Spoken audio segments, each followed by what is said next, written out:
మహాశివరాత్రి సందర్భంగా వివిధ దేవాలయాలు భక్తులతో కిక్కిరిసిపోయాయి. పార్వతీపురం, మన్యం జిల్లా గుమ్మలక్ష్మీపురం, కురుపాం మండలంలో వివిధ దేవాలయాలు మహాశివరాత్రి సందర్భంగా భక్తులతో కిక్కిరిసిపోయాయి.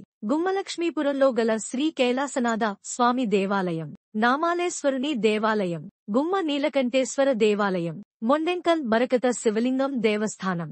భక్తుల మధ్య రాత్రి 12 గంటల నుండి భక్తులు క్యూ లైన్లో ఆ దేవుని దర్శనం చేసుకోవడానికి పోటెత్తారు.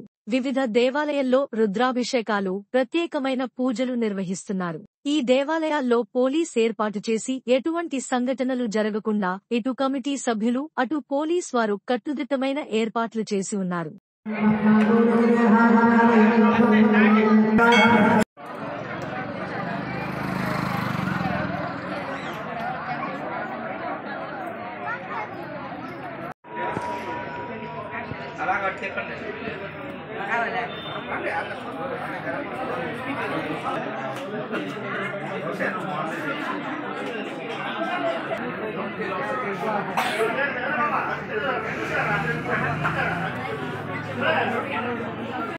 గుమ్మ నీలకంఠేశ్వర స్వామి దేవాలయం 1885లో ఎస్టాబ్లిష్ అయింది.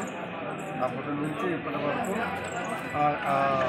వానరాశి వాళ్ళు వంశీయులే ధర్మకర్తలుగా ఉంటున్నారు. ఇప్పటికీ ఇప్పుడు శ్రీ వానరాశి భాస్కరరావు ధర్మకర్తగా వ్యవహరిస్తున్నారు. ఈ ఆలయం కలిసి సుమారు 150 సంవత్సరాలుగా స్వయంభూ దేవాలయంగా వస్తుంది. ఈ చుట్టుపక్కల దేవాలయం కంటే ఈ దేవాలయం బాగా విశిష్టంగా